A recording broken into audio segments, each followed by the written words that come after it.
Hey there, Sunday morning is here. I'm hoping you're having a good one. I'm Meteorologist Ryan Hoke with today's edition of the Hokey video blog. Pretty quiet morning out there, some cooler temperatures in the 60s and the 50s in places. We've got some stuff to talk about that pertains to not only our situation with the drought, but how that will be affected over the coming week. We've got some tweaks in that forecast you'll want to see. Let's get first to something on a lighter note. Today's Hokey weather fact. You may have heard the internet rumor that a cubic mile of fog, that's basically a cube with a mile on each side of fog, contains less than a gallon of water. That's not true. Actually contains, depending on the density, about 56,000 gallons of water. That's more than 2 residential in-ground swimming pools combined. Interesting stuff. There's a lot of water in fog. Don't be deceived. Those little droplets add up pretty quickly. SkyTrack network of cameras from E-Town shows you a beautiful picture, wonderful sunrise views from across the area this morning on our cameras, which you can view live streams of on our website, wave3.com. Just hover over the weather tab and you'll see the link to our SkyTrack network of cameras there. Seeing any returns at all out there, it's just a very quiet one there. You kind of see some of those green blips on the radar there just a second ago. You see them there. Those are actually bird roosts are being scattered. So the birds are flying away from their roost, and they do so in a circular motion earlier in the morning, and that's called a roost ring on Doppler radar. That's right. Radar can pick up more than just storms and rain. It can pick up biological matter like bugs and birds, and sometimes even cars on an interstate if the radar beam is being bent in a certain way.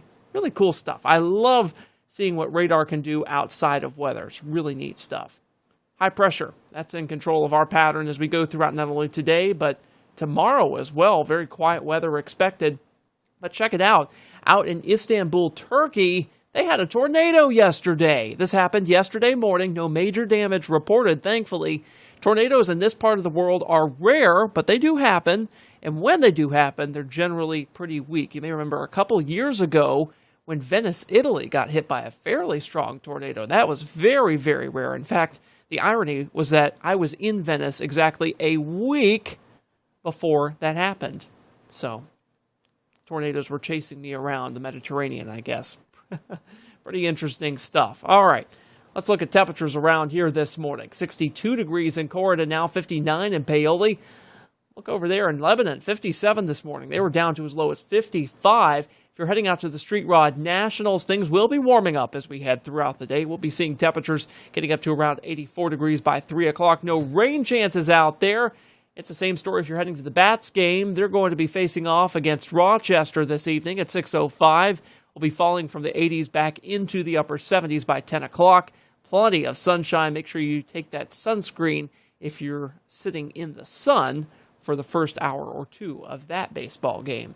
Speaking of games, we've got a big one coming to town. It's the PGA Championship in Valhalla, and that'll be happening this week. The practice rounds are Monday through Wednesday. No rain chances for Monday and Tuesday's rounds, but Wednesday could feature some scattered storms with a cold front moving through, and that's something we actually do have to talk about because we've got the high pressure moving in. That'll be for today, tomorrow, really through Tuesday too, but a cold front moving in by Wednesday.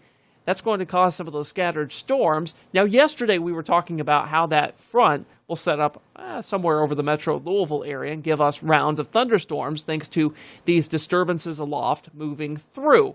The problem now is that the latest data coming in pushes that front farther south before it hangs up and the disturbances are able to move through along the front and generate all those rounds of thunderstorms. So, we've got a scattered storm chance still on Wednesday. I put one in on Thursday, too, because I think we'll have some residual from the overnight activity. But I've lowered our rain chance on Friday to a 20% from a 40% because I think we'll only get some of these skimming showers across our southern counties from what's happening down over portions of extreme southern Kentucky and the Tennessee Valley. Let's hope this changes. We need about 3 inches of rain in Louisville to make up for our deficit this year.